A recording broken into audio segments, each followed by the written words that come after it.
Hello, good morning and welcome. It's Wednesday, June the 25th. Labour is still absolutely reeling from the public rebellion by 1 in 4 Labour MPs. That's 127 MPs by our Sky tally over welfare cuts. A cabinet ring round to beg rebels to remove their names from the list made it worse. Keir Starmer now has 6 days to decide what to do. My name is Sam Coates of Sky News. And I'm Anne McElvoy from Politico, and welcome to Politics at Sam and Anne's, the podcast that gives you everything you need to know about the day ahead in British politics in just 20 minutes. 6 days to save the bill. Chancellor Reeves was one of the cabinet ministers joining that ring round of the rebels to try to persuade them to step back. But ultimately, it's now down to Keir Starmer. Is he about to blow a £5 billion hole in Rachel Reeves's budget by pulling the bill? Okay, so I've been searching for answers this morning. The official line in parts of government this morning at around 6 o'clock when I was scratching everywhere is that there is a strong expectation that the vote will go ahead on Tuesday. Now, I sort of, and I'm not a good person, Anne, I slightly baited somebody and said, how strong is a strong expectation? Is that a utter and total promise that their credibility might depend on that the vote will definitely go ahead, this second reading vote, i.e. the vote on the principles of the bill? This is a bill that is designed to reduce the entitlements for some disabled people, to cut the personal independence payments from certain categories of disabled people. And I just got the line, it's a strong expectation. So the Times says this morning that some around Keir Starmer are thinking of pulling the bill, even though the Chancellor has stepped in to try and reduce the rebellion. But given that the rebellion started at 108, that was 108 names tweeted or put on X by the former Transport Secretary Lou Hague, and by the end of the day, that had gone up to 127, with I think only 1 or 2 names actually being removed from the bill. It is all going in the wrong direction. And just a reminder for you, Anne, the government's working majority, according to the Parliament website today, is 165. So it takes 83 Labour MPs out of the 127 declared to vote with a united opposition, and this bill is dead. And if that happens, along with it will go a lot of this government's political and moral credibility, as well as its relationship with the parliamentary party, which will be deeply severed if that happens. And the Tories last night played their hand in a pretty smart move by Kemi Badenoch that makes Keir Starmer's life even harder.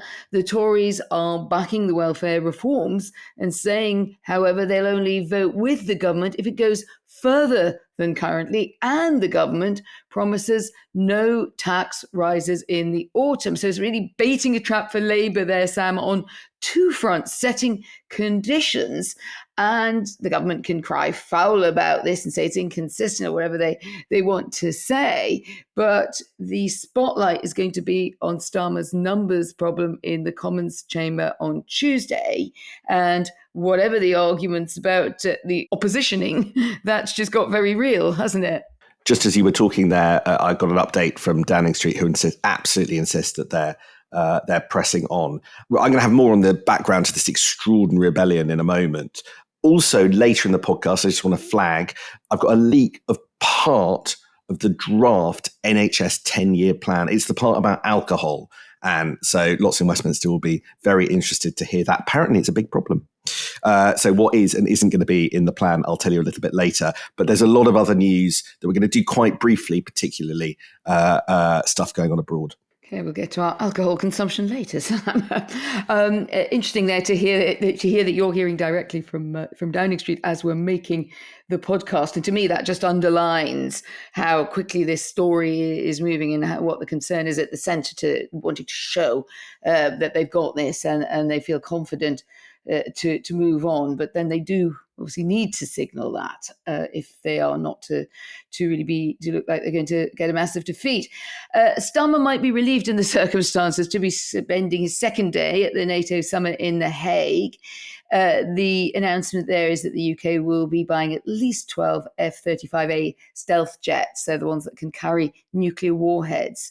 And it's the most significant strengthening of nuclear capability in a generation, the government has said. Starmer will be telling his allies in The Hague that the new squadron will join an alliance mission that can be armed with US nuclear weapons. It's not exactly hard to see the diplomacy that's going on there, nuke diplomacy, also to consolidate NATO's relations with the US. And it is a big overhaul of our nuclear deterrent. Interesting that the arguments about that have largely gone quiet. It's just, please, can we get some more of it as far as the government is concerned and how that can be afforded? But the main focus today is what the government will be doing between now and Tuesday. And Sam, a bit more, please, on what you're hearing on, I think your mobile phone is just buzzing every 5 minutes. What you got? Well, people just don't know how this government is going to get through the next few days in an area that's pretty central, because if they muck this up, then there could be judgment ultimately by the markets if there are big holes in the government's budget. So the stakes are really quite high. This is a test of whether the government is in control of its party and in control of the agenda. So there's a lot riding on the next few days. So the first thing to say is that in every conversation yesterday, and indeed in the early hours of this morning, it is quite clear lots of people are reeling. And it hurts your head that we are less than a year into Keir Starmer's government, and there is a rebellion by 1 in 4 Labour MPs. 1 in 4 Labour MPs being publicly disloyal. 1 in 4 Labour MPs telling their constituents that they're going to kill a welfare bill that they are being told by the Chancellor and the Prime Minister is essential, right? Now, even if there is a way through in the next few days, and in a moment we'll talk about possible compromises and off-ramps and all the rest of it, even if that happens, this is just a massive bruise that's not going to be forgotten. There are people in the Labour Party who are now publicly perfectly prepared to say that they will challenge Keir Starmer. So many of them, Anne, are new MPs, and I think that's one of the shocks that is reverberating around. And so there is this is an indictment of Keir Starmer's political operation. Now, Downing Street deny that there is finger pointing. I can tell you, Anne, there is finger pointing like crazy going on at the moment about how things appear to have got things wrong, because nobody saw this coming. Number 10 and the Whips only found out on Monday that 1 in 4 Labour MPs was planning to publicly challenge this government. So it's sort of as we were reporting yesterday, but I'm told there was no little bit of extra intelligence kind of at the centre on this. Now, one source tells me that one cabinet minister did know it was coming and chose to not pass this on. I don't think Number 10 think that's true, but I am told that. But again, you would expect if the 30 members of the cabinet, one of them might get an inkling about the size of this rebellion. But there's a sort of, never mind the kind of who knew what over the last few days. Much more important is the real thing, which is I am told that Number 10 has been told for months about the level and the number and the depths of the problem over this bill, but buried their head in the sand. Number 10 reject that. Somebody told me Keir Starmer has been shielded from reality as to the problem. And one member of the government yesterday who I was talking to was pointing the finger at the Number 10 political operations. That's the Political Secretary Claire Reynolds, the PPS, people like Chris Ward, wondering why they hadn't done a better job of seeing this coming. It's literally their job to know that a rebellion like this is about to hit, yet Downing Street confirmed they only knew on Monday. Now, the names of the people who have put their, alongside the 13 select committee chairs and people like Meg Hillier, the Schoolgate mum that you were talking about yesterday, so many of them are what we were saying last year were handpicked stormtroopers, i.e. people who were made Labour MPs because they were going to be loyal to Keir Starmer and now are on the list. And amongst possibly the most toxic bits of finger pointing that I'm hearing is that there are some who are looking to point the finger at the chief whip.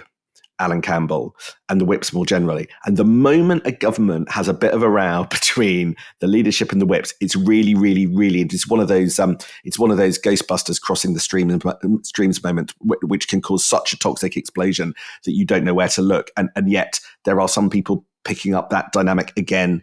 That isn't confirmed, and that's rejected by the centre, but they would say that, wouldn't they? And loads of people are just now trying to quell this rebellion. But the question is, are there people around Keir Starmer who just are going to say, let's delay, let's push this off because we can't have a confrontation on Tuesday, the results in us losing. But there are lots and lots of stubborn people. And as we've seen from Keir Starmer's interviews yesterday, sometimes the most stubborn of all is the Prime Minister himself. If, like me, you're slightly confused about the Ghostbusters crossing the stream moment there from Sam, I think we still get the sense of it.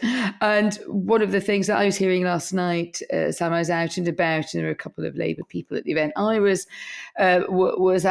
this head in the sand was the phrase that you used in Downing Street, or collective heads in the number 10 sand. And this was actually from an MP who's very loyal to the government and even has concerns about aspects of the bill, but would never dream of making Keir Starmer's life difficult about it, but does believe that the welfare state needs massive reform and you have to take the pain. But just said the problem is that those at the top, or those in the inner circle in number 10, was the suggestion of this MP loyalist, who said they don't understand how difficult it is getting for the rest of us. So you talked about the 1 in 4 rebelling, but a lot of the others who are saying we are taking a lot of pain about this. We need more direct engagement by the Prime Minister to basically help us, to support us in making the argument.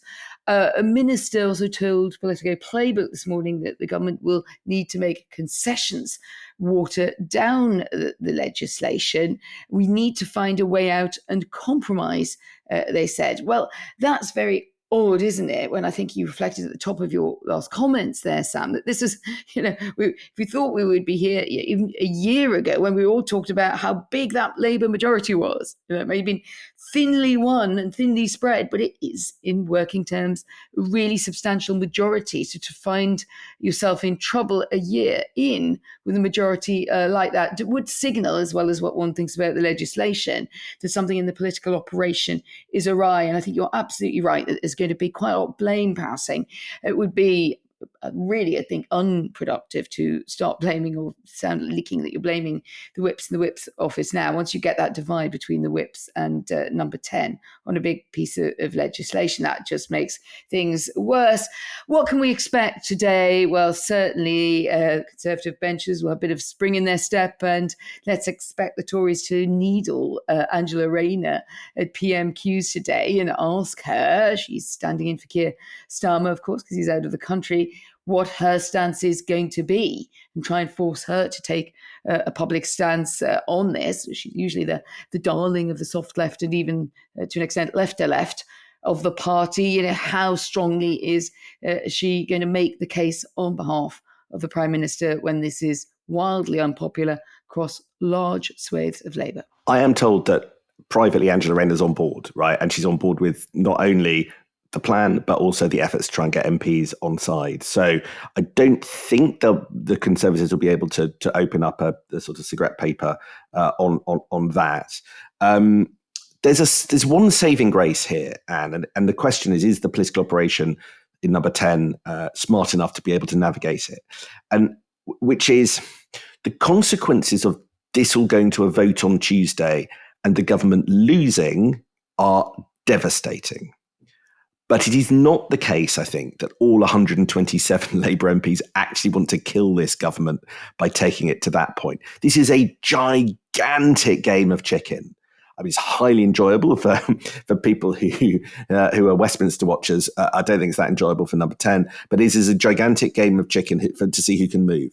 And because the consequences for the market of blowing up to £5 billion black hole are really, really, really serious, the argument that's going to be made to these to the people who have put their names down on the, let's call it Louise Haigh amendment, which kills the bill, is, it's kind of game over. This isn't officially a vote of confidence, as we were saying, and as Keir Starmer was saying in interviews yesterday, but it does really rupture everything we're trying to do. It hobbles this government and will render it ineffective and just another kind of rowing party of government like we've seen from the Tories the last 14 years. It really is bad. Do you want to do that to Keir Starmer? And I think in their heart of heart, not all of them, and probably not 50 of them, but possibly there are not more than 80 odd Labour MPs willing to try and kill the government, in other words, enough to bring it down, given the size of the majority. And can you find an off-ramp in that circumstance?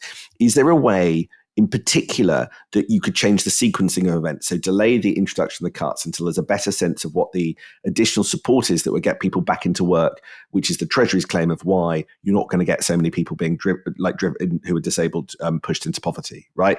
Bring forward the money to help people get into work, and maybe you're talking about some kind of argument. But in order to do that, you are going to have to delay the bill, right? So number 10 is going to have to swallow pain in order to find a compromise that ultimately gets there and finds the savings.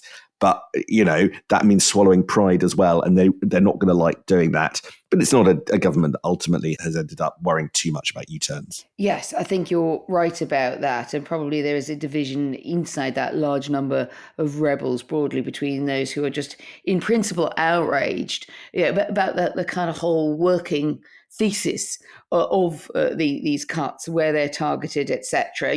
Broadly take the view you're targeting the more vulnerable in society, and a quite sizable number who accept that this bill is out of control. The money bill, the amount of money spent on welfare, and the large rise in disability claims, and also for mental health conditions where there's a case to be made that they could be handled differently, more productively for people's lives by getting them into work and supporting them. So I think you're right that a lot of people just want changes rather than to obliterate it.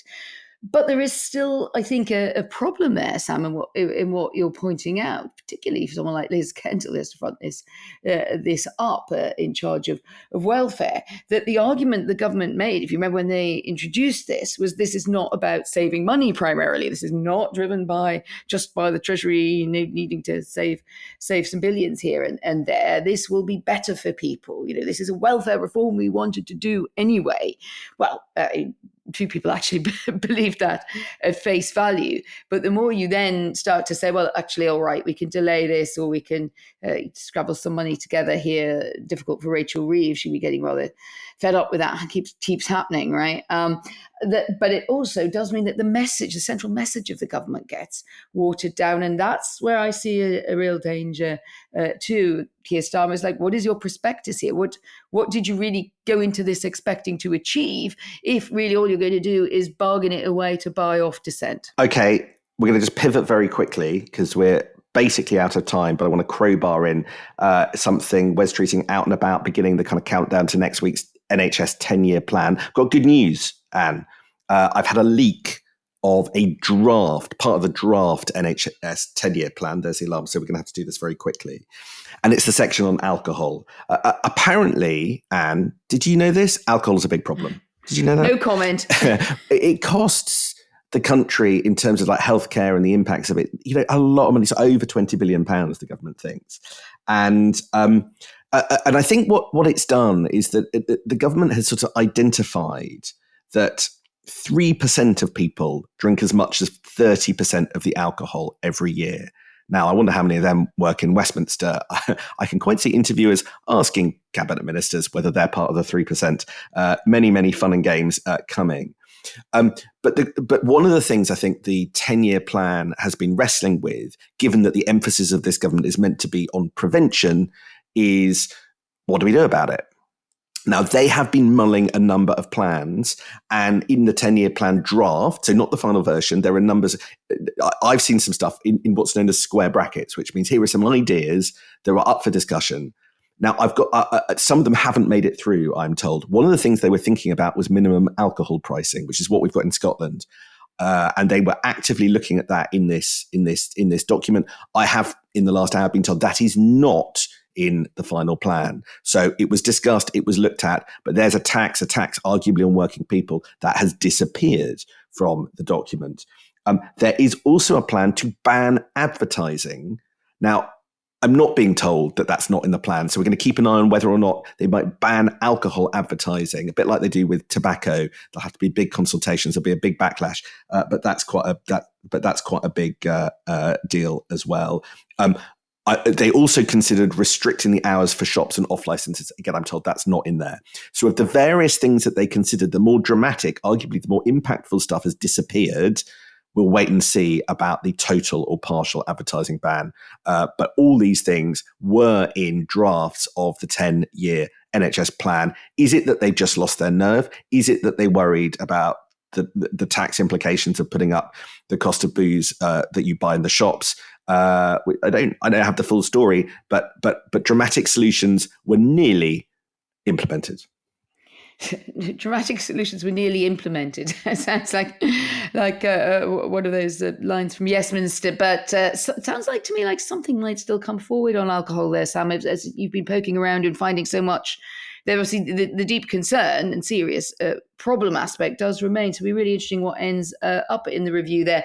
But I think we have to leave it on that tantalising cliff edge for today. I just wanted to squeeze in a final word of thanks from me and Sam to my colleague Stefan Boscher, who's been one of our doughty playbook writers, certainly since I started on this podcast and before. We turn to them every morning. Great friend of the pod. He's been finishing work at 5 a.m., which is around when Sam and I start. Strangely enough, he's moving on to another job and some sleep, really, and someone else fantastic will be taking his place. But bye for now, Stefan. So many people help make you and me look good on the pod, London Playbook side and at Sky. So thank you to all of those as ever. But we'll be back tomorrow for Thursday's Politics at Sam and Anne. Let's see what the government have done over the big rebellion. See you then.